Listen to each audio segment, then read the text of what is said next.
Comics. Boneless Comics Podcast. Boneless Comics Podcast. Comics. I'm Joe Getcho. And I'm Mike White. And we are the Night. We like comics because they have no bones. I'm Vengeance. And if you want to find our particular brand of vengeance on social media, you can go to at Boneless Comics Podcast on Instagram and Facebook, or Boneless Comics 1 on Twitter. And if you want to find something even grittier, go to YouTube for our after shows and also video versions of our podcast and bonus content and episodes of Spidey Joe's one-shots at tinyurl.com/boneless comics podcast. Right on. Well, today we are revisiting a character that we have recently visited in the previous season. But because the Batman has just come out, we've decided that we'll be covering Batman Year One, published in 1987. And this is considered the definitive origin story for Batman after DC's Crisis on Infinite Earths event. So right around the same time, they would have rebooted Wonder Woman and Superman. I'm not actually sure who did the Wonder Woman title. Superman would have been John Byrne, who was kind of hot off of his success at Marvel. So at the time Year One was published, Frank Miller had already written and penciled the critically acclaimed Dark Knight Returns limited series just a year before. This is one of DC's most republished series, having received multiple trade paperbacks, hardcover and deluxe editions, and more recently an absolute hardcover edition. There was also an animated adaptation of Batman Year One made in 2011, and many of its story elements have made their way into live-action interpretations of the Caped Crusader. And so, all of that said, it has finally happened. It's Miller time. It's Miller time, that's right. So, Frank Miller, he's one of the giants of the comic book industry. He's probably a household name to most, and maybe others have heard his name in passing on at least something because it's definitely out there. He has received every major comic book industry award and has been inducted into the Will Eisner Award Hall of Fame. His famous works really are too much to get into right now, so I'll give you a couple highlights. So his first published work was actually in 1973 when he was 16 years old, or just about. He had written a slew of Daredevil, Batman, and many others, and had his works turned into movies and television shows since then. And there's even been a few of his films where he showed up as an actor, like in the 2000 movie Daredevil, which we reviewed back in Season 1, Episode 5. He was the actor that was credited as Man with Pen in Head.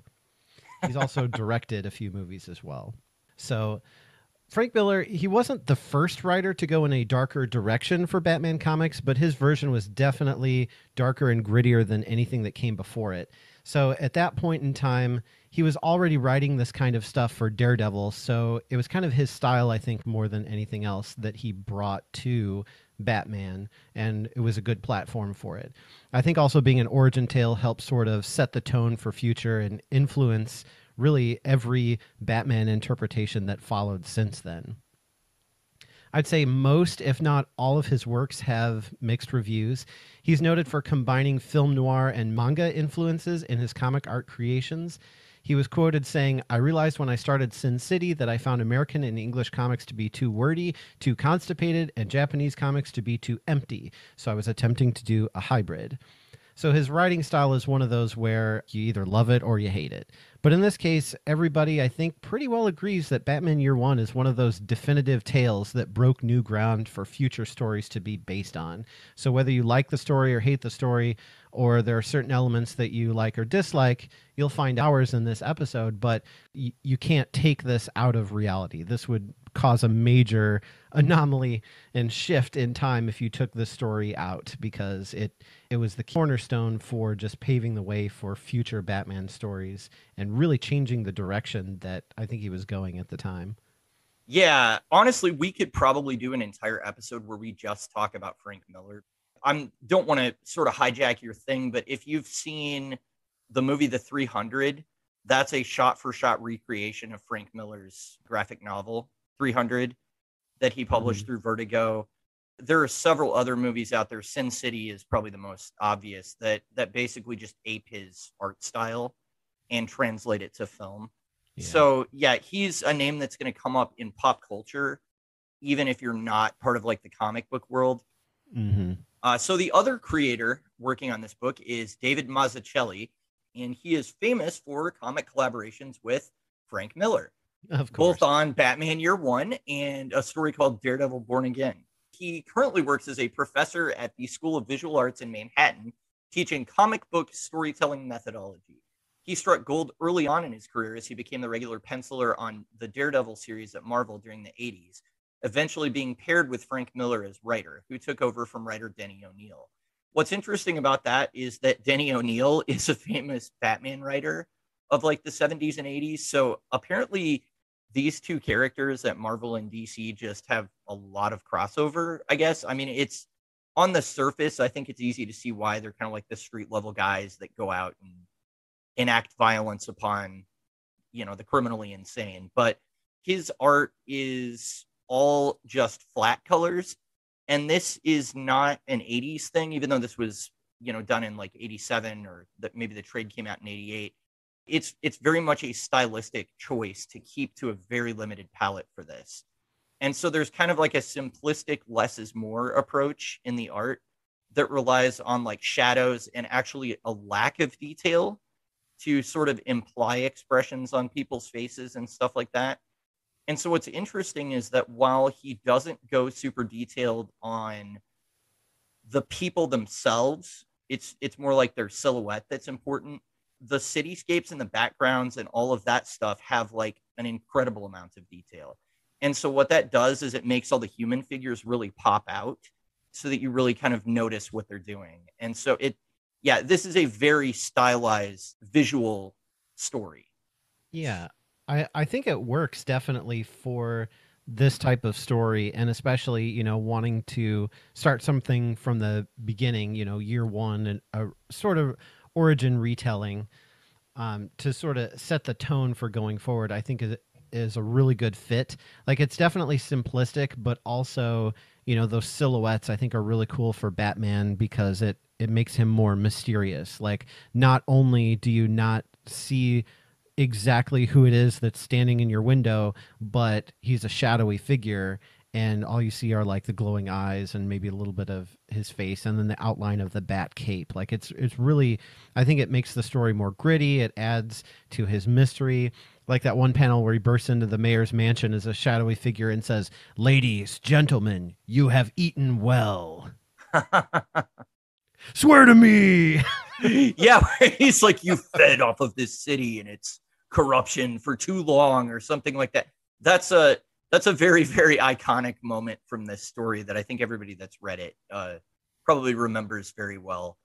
I'm going to agree with you. I think the art services this story in particular very well. And it's interesting because this didn't occur to me just now, but you know what it really reminds me of? A lot of the style that David Aja did in the Hawkeye stuff by Matt Fraction has kind of a similar idea. This is a different color palette, and this is Yeah. intended to be, more grounded, but they were playing with a very limited color palette in that as well. Mm-hmm. And the figures weren't exactly overly detailed, and that really, I don't know, there was something about it that really sold the tone of that world really well. So I think it works really well here too, to just kind of be like, we're in Gotham City, this is the world that we're creating, and you instantly feel like you're somewhere else when you're just looking at this story. Yeah, that's a really interesting comparison because drawing wise, like, it's sort of similar, but then Mm-hmm. color wise, it's completely different. It's like, Right. Superman and Batman, where one is light and one is dark, like just in the colors and the tone, and that really sets it for the story. And like with Hawkeye, all the bright purples, Mm-hmm. sort of hinting back at his old crazy looking uniform. So With the two like leaf shaped things over his eyes or whatever. yeah, Yeah, that was a weird outfit.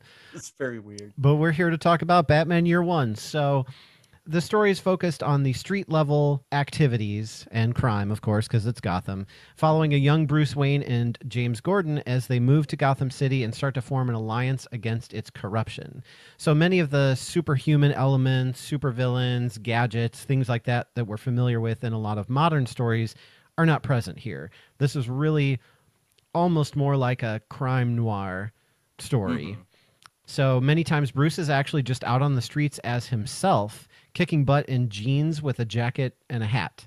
And we also see Jim Gordon kicking quite a bit of butt here as well. And we get to hear a lot of their internal dialogue or monologues from both characters as they're working their way through the corruption that is enveloped the city.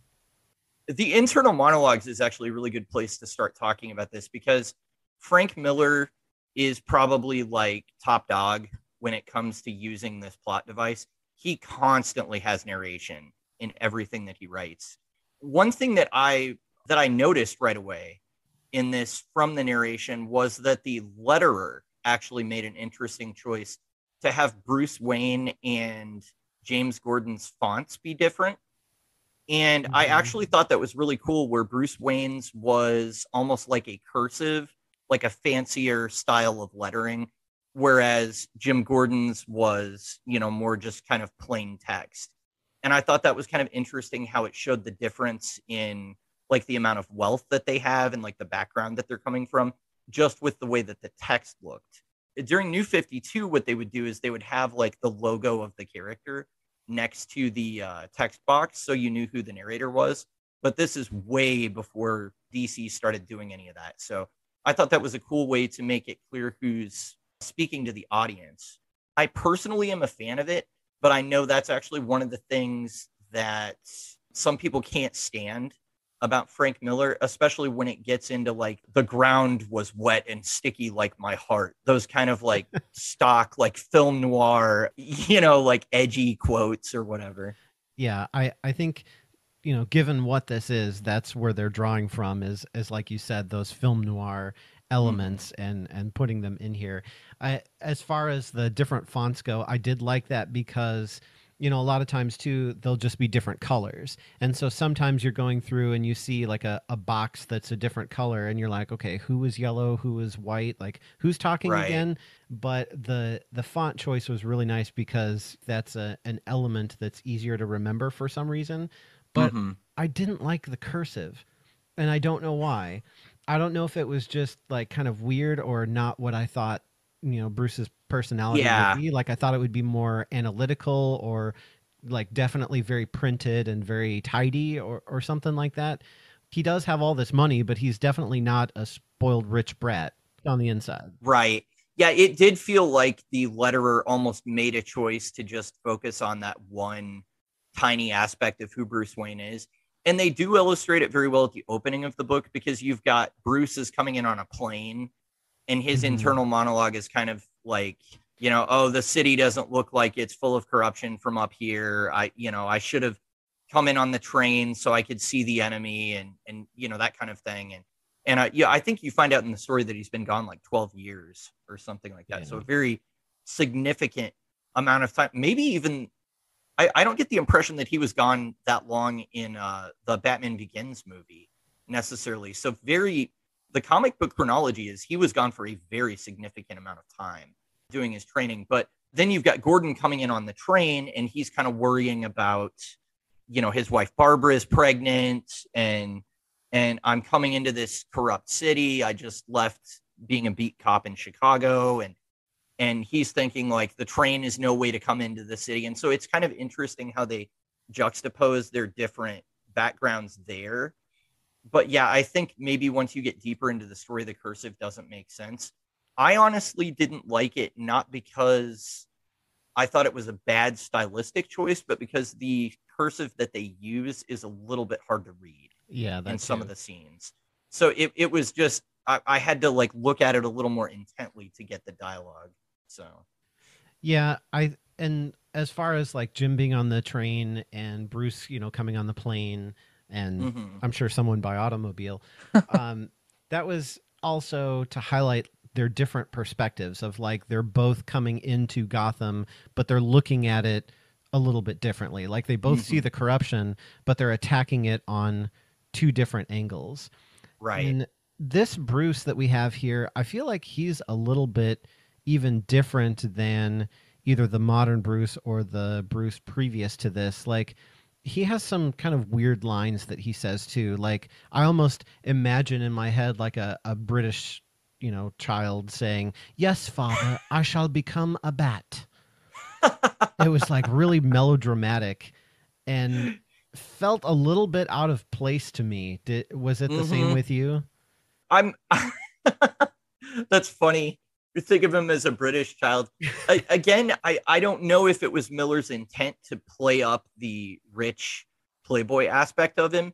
It's made very clear in the story that that is entirely a facade, because I know there's a part later in the story where he's like, "Oh, I leaked it to the tabloids that there was some Hollywood sex queen or something on a yacht with Bruce Wayne or something like that." I mean, I think that's Hmm. the way the narration runs, and so that way they'll know that Batman's not me or something like that. It is interesting that he seems to be using the persona to cover up the Batman stuff, but yeah, I'm with you. Some of the dialogue, especially his dialogue, where he's like sitting there basically bleeding out after he's had a fight, and he's like, "If I ring this bell, Alfred will come." It's like, well, ring the bell, because like your crusade against crime isn't going to mean anything if you're dead. So Right. it's very dramatic, and it is. I mean, it's funny because this is one of those things that I read it. I don't know, probably 10 years ago, which it was. The story is already like 20 years old at that point. But the first couple times I read this, I was like, oh, that's it's such an iconic moment, and they other writers will flash back to this during various Batman runs. But if you actually think about it, yeah, it's a little bit weird, and Yeah. they don't really get into any of sort of the nitty gritty of like why bats beyond one flies in the window while he's bleeding out.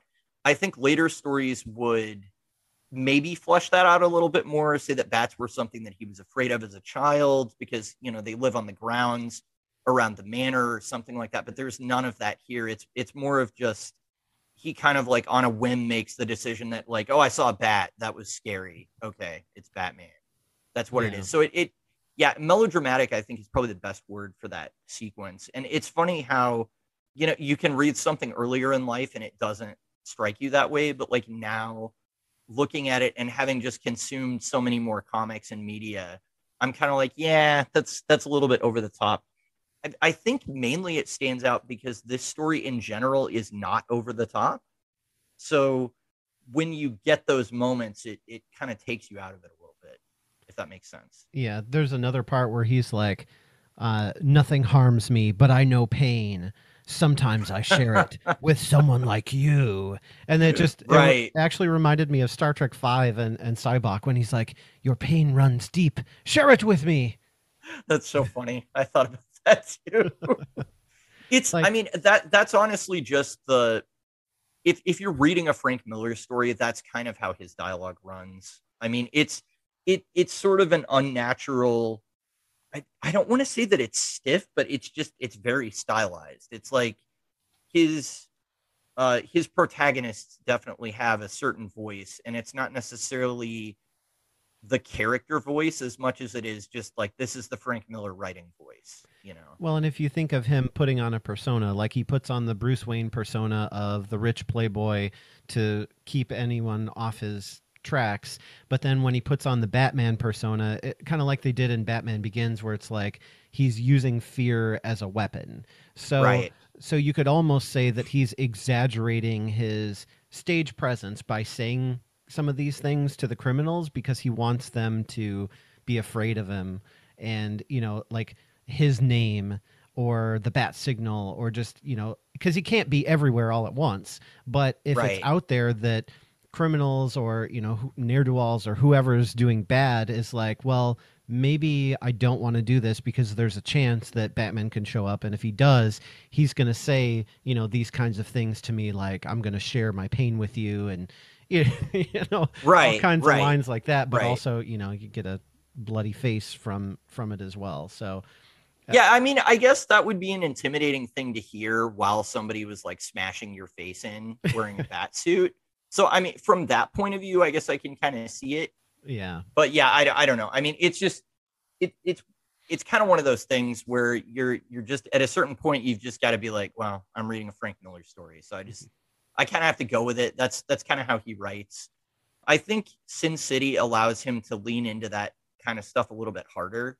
In a way, he might have too much creative freedom there because it becomes so stylized in that it's just like, okay, this isn't anything resembling real anything, you know. Right. I To me, it's not. I mean, there are like moments where it takes me out of it. Yes, Father, I shall become a bat is probably like moment one, like number one. But for the most part, I don't think it bothers me too much. I think this is just having read like his Daredevil run and having read some of the later stuff that he's done. This is pretty restrained for him. So yeah, it doesn't bother me too much. Well, and also remember, this was published in 1987. So we're Right. talking quite a while ago. This came out. So it was definitely very dark and edgy compared to the time. If this was published, today, we'd just maybe gloss over it. Yeah. Yeah, well that's the interesting thing is this story does feel kind of unremarkable by modern standards, but I think the reason for that is because this has been reinterpreted and viewed through so many different lenses by now, within the media, but also by, comic book writers that came later, that it does seem kind of like, oh, this is just like a simple story of how he, becomes Batman. But that's honestly why it's important, because without this, you really don't have Scott Snyder, you don't have James Tynion the fourth, you don't really have Batman the Animated Series or Batman 1989 or any of that stuff. I mean, a lot of those are sort of springing off of ideas that began here. So, Right. It's kind of in like that sense, yeah, It's kind of like when we reviewed Hellboy Seed of Destruction, which that was season 1, episode 7 for anyone who's keeping track. But we said the same sort of thing there, where it was like, this seems like almost like a watered down version of that character, but it only seems that way because we know what it's been expanded into later and we're looking back right. at that origin. So it's easy to say, oh, this character is missing and this plot device is missing and his gun doesn't Mm-hmm. have a name and all that stuff. So I think that's also something to keep in mind if you haven't read this before and you're going back into it or going back to it to read it, is, like you said, this is where it all came from. So stuff that comes later, you can't really dredge it back and compare it and say, well, they didn't do it, this way. And Yeah, it's hard to have that perspective if you didn't read it, around the time that it came out, or at least if you're reading chronologically, to get to that point and say, wow, this is really different. So right. Well, and I think too the interesting thing and something that would set it apart from Hellboy as well is that Hellboy is ultimately like one creator for pretty much all of it. I think even the stuff that is penciled by other people than Mignola later is still written by Mike Mignola. So this is very much like a 4-issue story arc that was in the pages of Batman. And then Frank Miller, was off the book and it was on to somebody else right after it was over. So yeah, a lot of the reinterpretation and the new ideas and stuff like that don't even come from the same author. So it really is one of those things that just a lot of different creators sprung off from it. And I mean, I guess that's why it's, worth talking about, because it is kind of like I hate to use this word because we said it so much in the last 2 episodes, but kind of like a nexus point for the character. yeah. Well, not just So, that, but like it's really easy to have, oh, my favorite Batman is this kind of Batman. Well, my favorite right. Batman is this kind of Batman, because there are Mm-hmm. so many versions, some that are just subtly different and some that are drastically different, that you can pick that. Whereas if you take some other characters, like Hellboy or Spider-Man, for instance, like they have Mm-hmm. stayed relatively the same, or at least, these core things about them that have not changed that much since their origins. Whereas Batman, there's been so many different expansions and ideas that I kind of feel like, yeah, he's the character that maybe not like an alternate reality or multiverse of just Batman alone, because add Sure. that to the Bat family, that would be crazy. but at the same time, like being able to say, like I said, your favorite version of Batman, and maybe this story is your favorite version, or maybe it's not. But there's always something that you can kind of pick and say, well, I like this, and I don't like that, and I like this and I don't like that. Whether you're watching an animated show or the movie, or you're reading, the current run in comics, or even if you go back 10 years and that run in comics, he might be a little bit different there. So it's interesting how Right. he can be very different, Yeah, over the yeah. years. There's sort of like the core things that stay the same about him seem to be like the Wayne murders. Even who committed the Wayne murders is something that changes depending on who's creatively involved, it seems Mm-hmm. like. And then, like, okay, that's the reason he became Batman. And then everything else about him can kind of be like shifted around like chess pieces depending on what you're wanting to do with the character, I feel like. Yeah. To varying degrees of success. But this story does really boil it down to kind of the simplest, most effective form of that idea.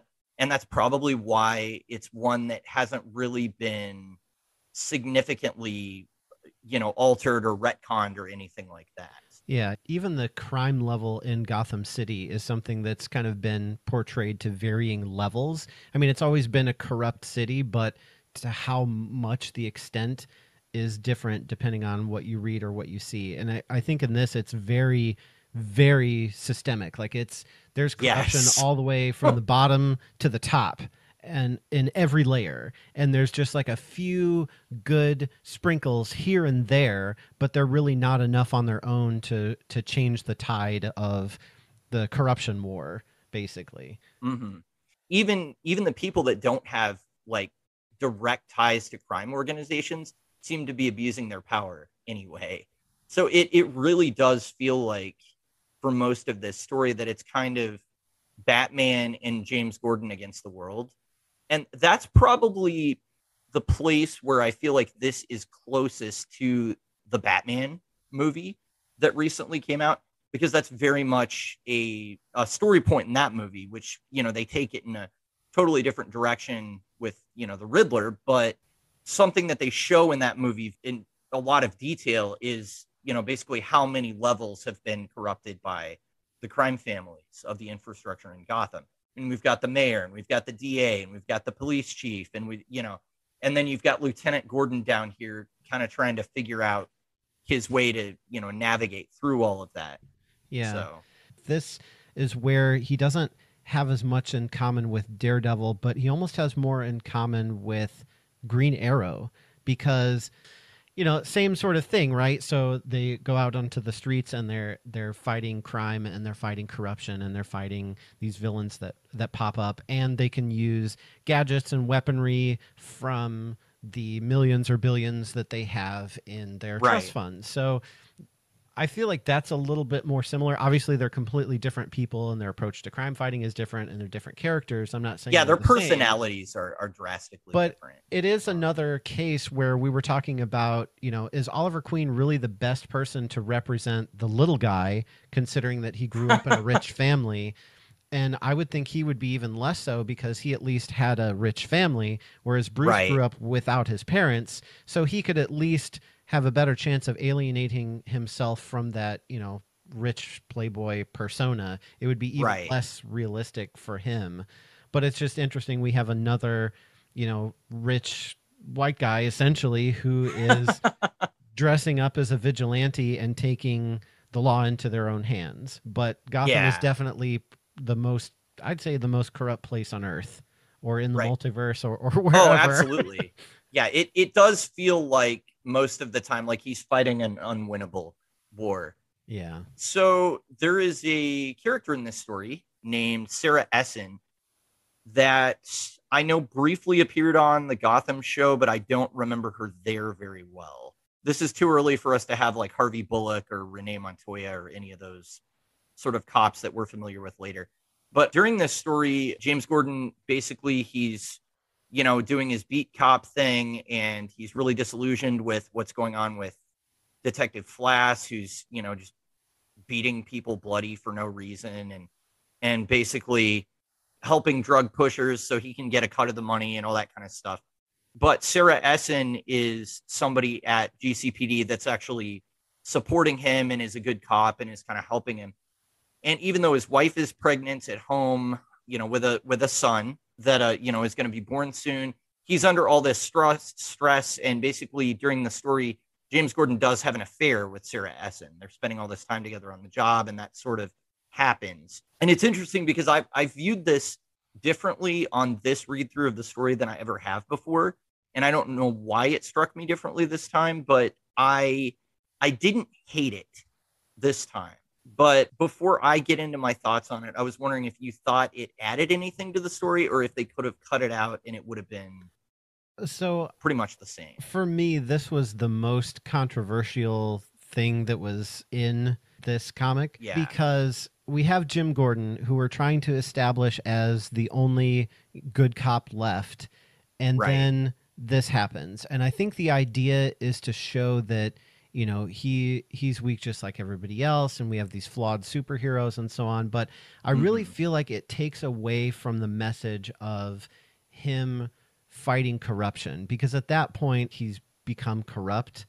And now, if he goes out there and he fights the corruption, I mean, he's kind of one of them. It's like he took a bribe, he took a deal, he Right. slept with another cop and cheated on his wife. Like, all those things kind of seem like they're in the same pool of, well, now you're one of them. So Sure. you don't really have a leg to stand on to say, we shouldn't be brutalizing people on the street. We shouldn't be taking bribes. We shouldn't be doing these things. And, Right. I think like I said, I think I get what they're trying to do is to humanize him more, but I felt like that was too far, and it just, soiled his message from then on out about corruption.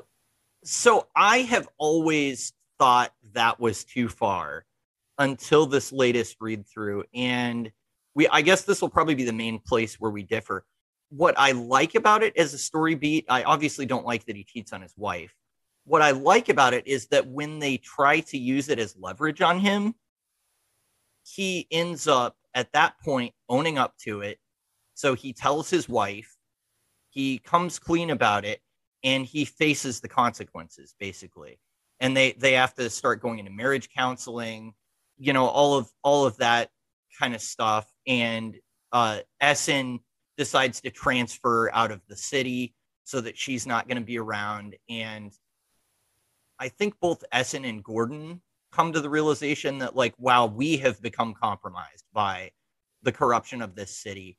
And they have to kind of take a hard look at themselves and be like, okay, what changes do we need to make in order to stay out of it? So I do think it's interesting on the character level of he almost sinks into it, I feel like, but then when he's confronted with it and they start trying to use it as leverage on him, he does the right thing and he owns up to it and decides, okay, I'm going to work on my marriage. I'm not going to do this again. We're going to set some boundaries and stuff like that. So while I don't like it as a character moment for James Gordon, the person, that much, and it does kind of like mar him as a character in my mind, I do actually really like the sort of redemptive side of it where he's taking responsibility for what he's done. Because at that point, Commissioner Loeb is like, oh, we've got him now. And Flass is like, oh, we've got him now. We can finally get the hero cop to, come down to our level. And the reason that doesn't work is because he does have a conscience and he decides ultimately, I'm going to have to tell the truth about this, And so that to me, it's hard to say that I liked it, but it made that moment a little more palatable, if that makes sense. Yeah, I guess that also illustrates that even the people who are in the city who are corrupt and have been living in the corruption for years, there's a way out for them. And that sort of shows that, like, look, if you tell the truth and you fess up and you face the consequences and you turn the other way to pursue something other than corruption, then, there's a way out. Versus like, well, you're corrupt, so it's all over. Just go to jail or get beat up by Batman on the street. Like, it's another way out. Like, yeah, you might go to jail and serve some time, but again, you're actually facing the consequences of your actions versus just keeping them a secret. Because he could have done that as well, denied it all and said it's not true, and the photograph is doctored, and I would never do that, and just cover it up like a lot of things in Gotham are. So that is a good point about sort of the aftermath of that going a Well, and different direction. I think it's interesting too because so much of the time, the reason that a secret has power over you is because it's a secret ultimately. Hmm. And so once things start, coming to the light, basically, that is when you can actually get free of whatever that thing is. And so it is interesting to me, yeah, like you said, that it's like there actually is an out for these people. They don't have to keep taking money to look the other way from drug pushers and all of this stuff. There is a way through it. It might be more dangerous. It might be the more painful way, certainly. And certainly for Gordon, that had to have been an incredibly painful conversation to have with his wife. And it's not really shown, but it's more they just let you know that she's made aware of it. And I think the animated movie did this. I can't remember if it was the animated movie or if it was actually in the comic, but there's a scene where like she's getting the phone call from the people that are trying to blackmail him. And she's like, "Yes, I heard you. My husband had an affair with a police detective. Thank you." And she hangs up and she's just like, "Well, he already told me." So again, it when you own up to your mistakes, it really does lessen the impact rather than trying to cover it up and hide it and sort of just live there in it.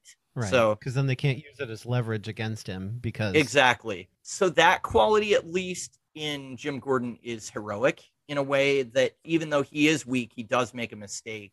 He doesn't let it consume him and just ruin everything. So Well, and another character that we have in this story whose morals are probably questionable would be Selena Kyle.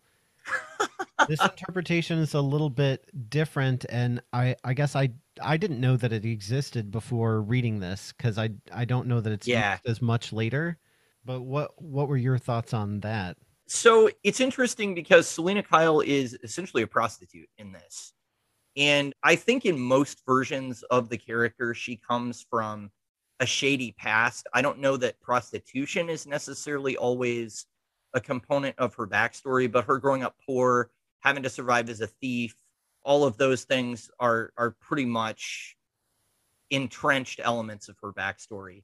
This is actually something that I don't think is really carried forward. And I could be completely wrong about that because I haven't read a lot of 80s era Batman comics, to be perfectly honest. I think that it is ultimately playing off of that idea that like her upbringing was just non-existent and she's doing what she has to do to survive basically. What's interesting is that she seems to be inspired by Batman in this story to start putting on her Catwoman outfit. But then, of course, what she's doing is she's going out and robbing people Hmm. with it. And I don't think that she and Batman have much of any interaction in this at all. If I'm right, I don't remember them. I think there's a couple scenes like he's defending what's really a young girl, basically that's being pimped out. He's protecting her. Bruce is at one point, and I think maybe Selena gets involved in that fight. That character actually is Holly Robinson, who was played by Juno Temple in the third of the Nolan Batman movies. So she was in the very beginning of that movie. Very, very small part, but she was shown as like Selena's roommate. So kind of like, here in this story where they're kind of shacking up together and they've got no money and they're just, trying to survive. It feels like it's one of those things where it's very much of its era. I don't think if this were written now, you would make her a prostitute because I think that even though they sort of show her as having like control over the men that she's doing business with, to me, that's maybe grittier than you need to go with it. And I don't know that that element really adds anything. Yeah. So, So I had to do a little bit of research on this because most mm-hmm. of my earliest memories of Catwoman actually come from Batman the Animated Series, which is probably completely Right. wrong because she's more similar to like Felicia Hardy Black Cat than actual Catwoman, where Well, she. the animated series didn't really do too well with Catwoman, I don't No, think. they really like she was born into a rich family. She became a burglar and just, liked to the thrill of the hunt, like just like to steal rare and beautiful things and Was she just. like an animal rights activist or something too? I feel like that Yeah, was I, yeah. I think so. So I had to go back a little bit. So I found this interesting that originally in 1950, she was an amnesiac flight attendant where What? she was basically caught in a plane crash. So she was disoriented. She claims to be a stewardess, and it leaves her in this like amnesiac haze. And so she loses the memories of her old life and becomes Catwoman in tribute to, I guess, animals that her dad taught her to love. So basically completely different Weird. from this. Yeah. So then later in 1982, The Brave and the Bold, instead of a flight attendant, she is like choosing to become Catwoman rather than being forced into it by amnesia. So they kind of take that part out of it, which is, super weird. Yeah, that's a pretty questionable story element. But in The Brave and the Bold, she had married very young to a wealthy man who turned out to be an abusive monster. So that was sort of what, propelled her into it. And then, of course, now we have Batman Year One, where it's completely different yet again, and then having her be a prostitute. I think, that part aside, I think having her connected to the streets more so is a very good balance with Bruce's Batman, because again, like I was saying about Green Arrow, Batman, like he took some time away from Gotham to learn martial arts and get street smarts and all that stuff, so he definitely is not a spoiled rich kid, but I think he's still looking at Gotham from one perspective, and this sort of feeds into some of the other like either media or comic book adaptations, or even the Batman, where it's like Bruce thinking he knows what's best for Gotham on two levels. One as a rich philanthropist, and then two as a vigilante. Whereas Catwoman, Selina, having her grow up on the streets, having her live in these rough neighborhoods, having to deal with this stuff all the time and learning to survive, not by choice, but because she has no choice, because Right. this is the environment that she's in, and doing whatever it takes to survive. I think it's a very good offset from Batman, and that's what sort of gives them their off again, on again relationship, is that they have this similarity, but then they're also very different as well. That's really interesting because what that means is that her basically starting out at from the streets really comes from this story, which I did not realize. So that frames it a little bit differently for me. I guess this is probably, the version of her backstory that I would prefer the most, Mm-hmm. than at least of what had been done up to this point. Amnesia is a story device that should only be used in Japanese fantasy RPGs, I think.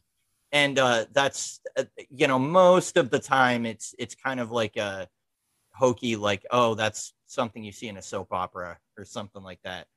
He got amnesia and he married my brother, that kind of, I don't Mm-hmm. know.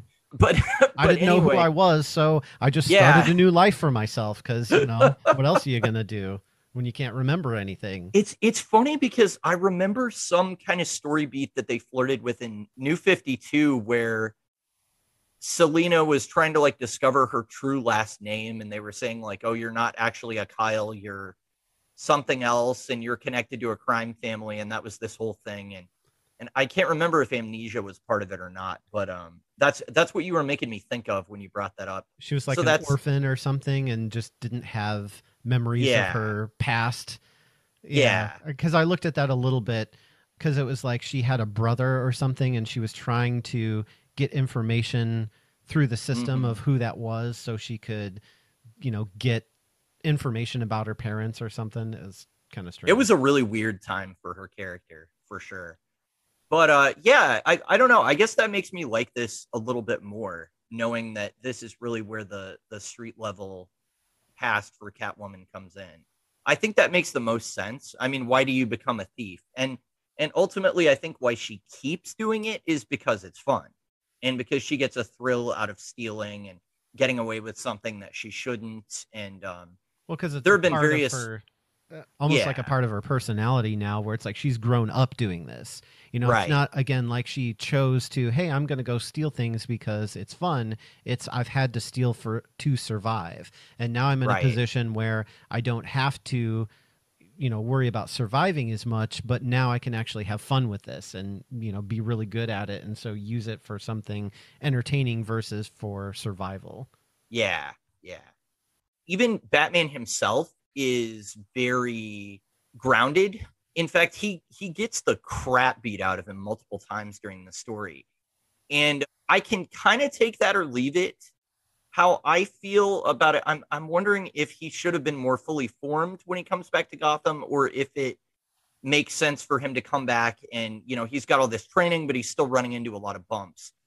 Because there do seem to be some mistakes that he makes early on that are pretty amateurish, but that may just come from the rich background. Like when he's defending the prostitute from getting beat up early on in the story, he's like surprised when the prostitute stabs him in the leg to protect her pimp and stuff like that. And it's like, well, that's something that had you been poor, had you been around crime and corruption and stuff like that for a while, maybe you would have seen that coming. But that's just not the world that Bruce Wayne occupies. So I just Yeah. thought that was kind of interesting how many times Batman actually gets like beat down in this Right. story. Well, and I guess that depends on what, where he was for those 12 years that he wasn't in Gotham. Like, It's if he, like not explained at all. yeah, like if he went to, rich person martial arts training out in the woods, obviously, yeah, he'd be a really good fighter, but he wouldn't be able to anticipate things like that. If he did sort of more of the Batman Begins where he's in like, I don't know, what, third world countries and letting himself get captured and turned over to all kinds of bad situations to sort of test his mettle or Right. just listen to what people say and not just the martial arts but like get the psychology of how these people think, because a lot of good detective stories, that's what you have to do, is you have to get inside the mind of the criminal and understand how they work.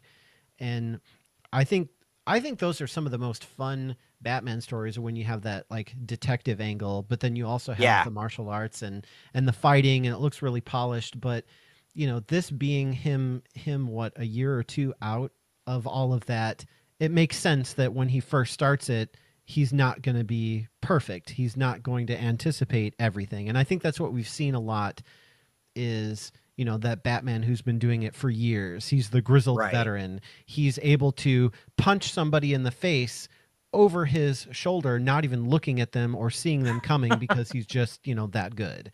That kind of thing. And maybe that has a little bit to do with the crazy 90s kung fu action. Here I go again with the crazy 90s, but You know what, though? That's one of those elements that it's just like, I don't care if it doesn't make sense. It's so fun. it really It's is. it's just like, it's anytime Batman does that, just the fist straight up in the air, to the side of him, and just sucker punches somebody like that without even looking. I'm just like, yeah, man, Yeah, that's that's Batman. that's Batman.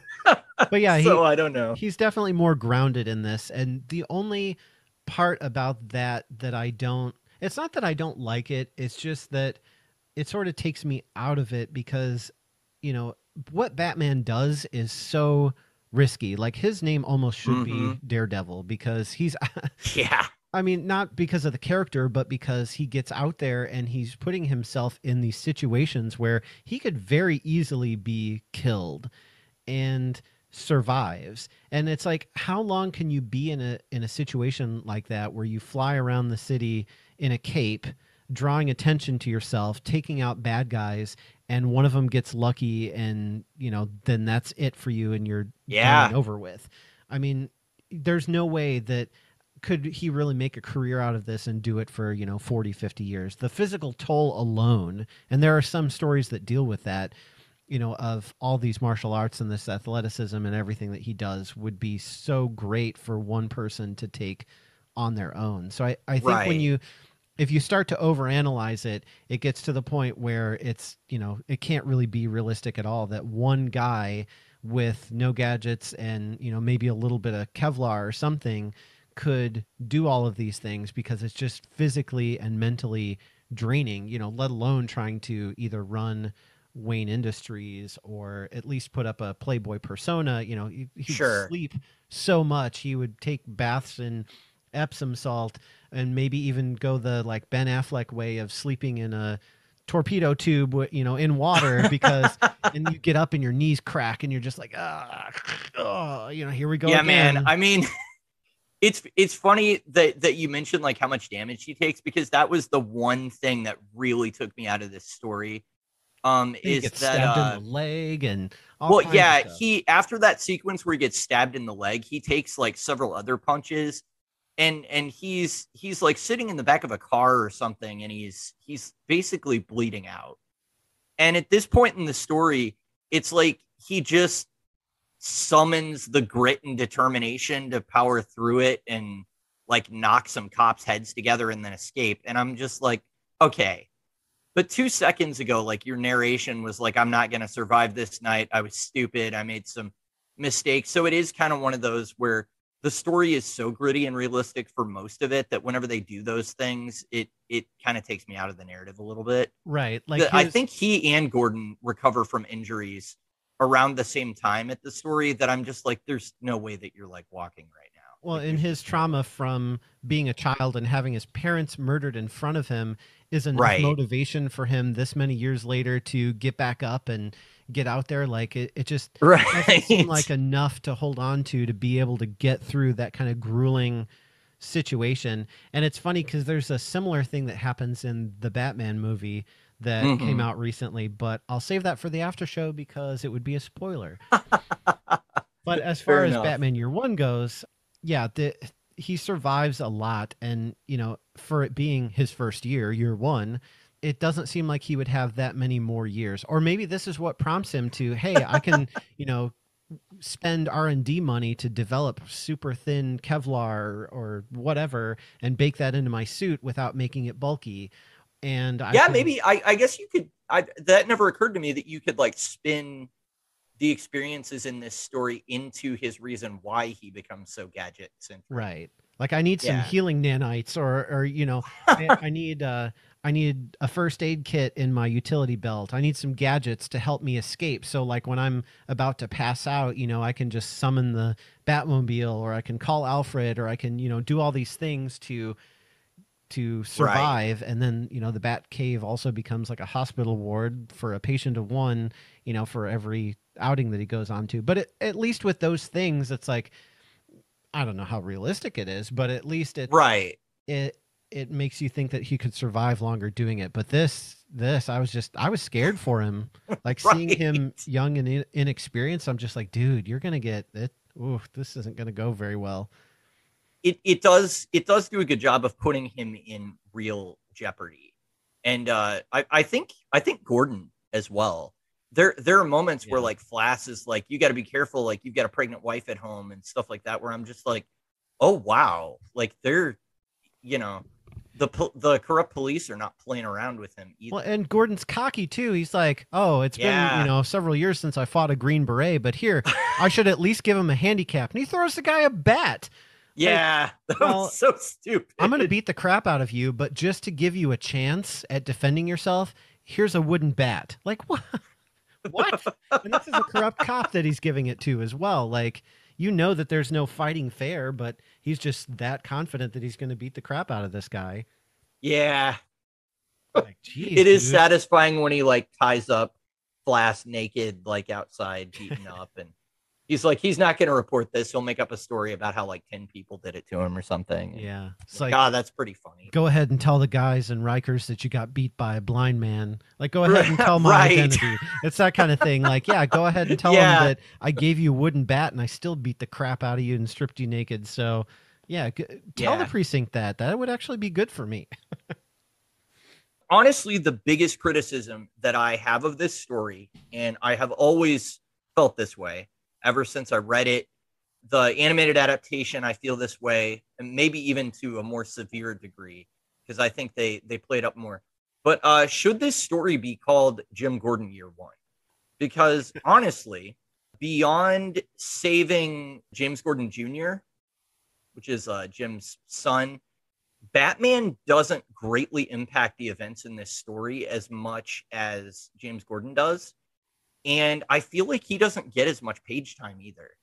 Yeah, it almost seems like they're two sides of a coin. And no, I'm not talking Hmm. about Two-Face, but Oh well, Harvey Dent is in well, this, but true, he's not yeah. Two-Face yet. But you have Batman going to the streets as this vigilante, and you have Jim Gordon trying to work from within the system, and the two of Right. them as allies, would have a strong partnership and might actually have a chance of getting rid of this corruption. So it's almost like Batman isn't one person. We're all Batman. We're Team Batman. That kind of thing. Like, Yeah. and maybe Batman Year One is not a great title for this because it's almost like Batman and Jim Gordon, or instead of Batman and Robin, it's Yeah. like these are the dynamic duo of Gotham, and they're the ones that are going to clean up the corruption both from the street level and from the police and political office level as well. So I Right. I think it makes sense from that aspect, but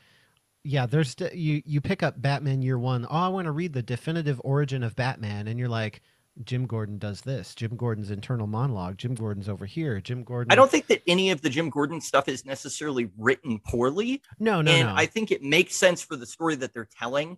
I just think that given what the title of this is, you come in with a certain expectation.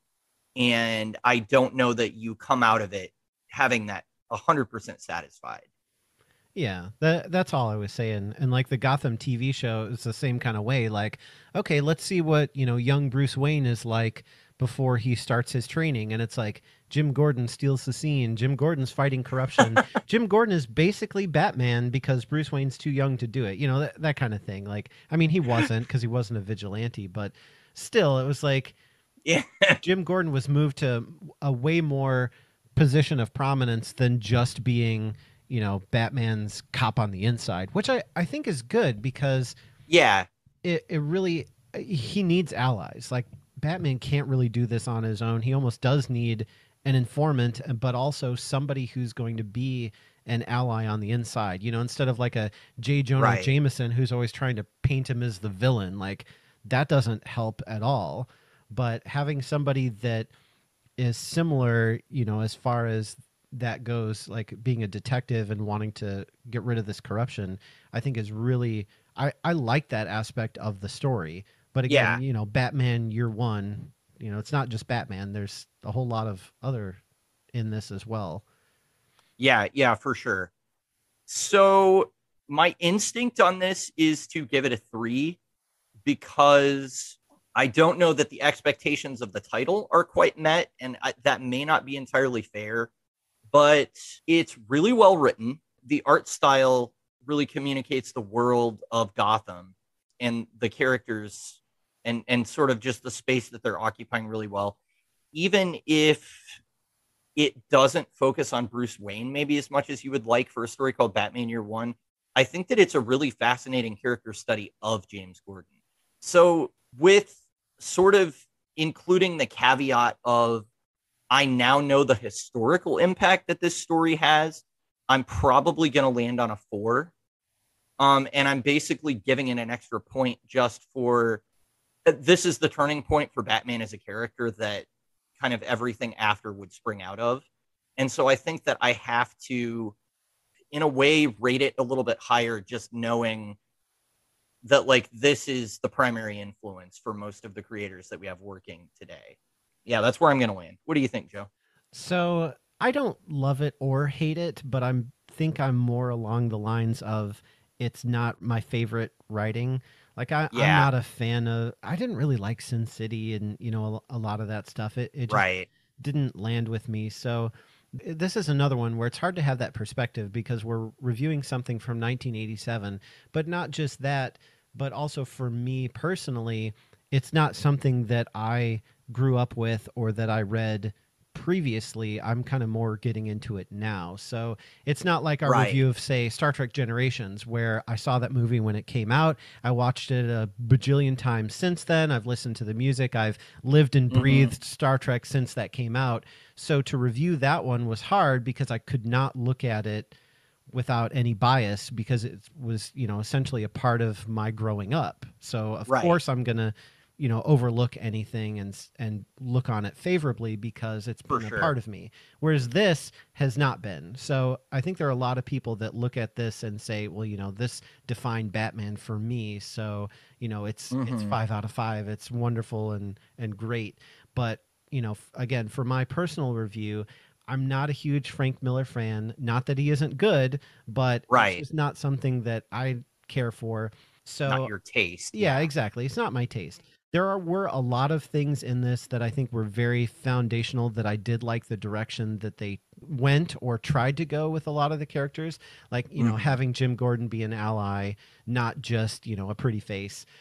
Having Selena, be a woman of the streets, kind of like I had said previously, not necessarily a prostitute, but having her be more grounded in, the street level. I feel like these characters are very rich because, and not, monetarily rich, but Right. they have a lot to offer because they have such differing perspectives that they can all sort of contribute. It's sort of like Star Trek Deep Space Nine, where the characters are so well defined that you could literally take any story synopsis, dump the characters in, and the story would write itself because the characters Hmm. are so richly defined that they will drive the story forward because they have so much backstory and so much personality. And that's how I feel like this was written, where it has a lot of that baked into it that some other versions are lacking. So that's what I really enjoyed about this, but also a lot of things that I didn't enjoy, which I think we kind of mentioned throughout. Sure. So I would probably just stick with the 3 out of 5. I would be more Hmm. in the middle, where I would say yes, this was definitive. Yes, there were a lot of core elements that I like that they created, but there were a lot of things that I didn't like about it. I didn't like, Jim necessarily having that corruption so personal to him, Right. and just seeing sort of the darker, grittier versions. Just not as much for me, but at the same token, understanding that this is like, if we didn't have this, basically everything that I like about Batman probably wouldn't exist today. So it's definitely an important work, but I'm going to settle on a 3 out of 5. Well, next time, we're going to get into Marvel's Moon Knight from the Dead, which was written by Warren Ellis and illustrated by Declan Shalvey. And I don't know if I'm pronouncing that right, but I'm going to go with it. This was from 2014, but it will prepare us for the release of the new live action series streaming at the end of this month, coming on Disney Plus. So, Hey should be man, a fun Warren time. Ellis, one of my, you probably don't know this. He is like one of my top favorite comic book writers. So Really? I did not know he was writing the Moon Knight story we were going to be doing. So I am Oh, wow. hyped. Yeah, that's That's awesome. awesome. Yeah, I didn't know that. Well, Moon Knight is definitely different than Batman, and you'll find out why on our next episode. And if you want to stick around, head over to the YouTube channel coming up soon. We will be talking about Matt Reeves' The Batman, the movie that just came out, and how comics influence live action adaptations. Should be a good time. Yep. Thanks, everybody. We like Comics? because they have no bones.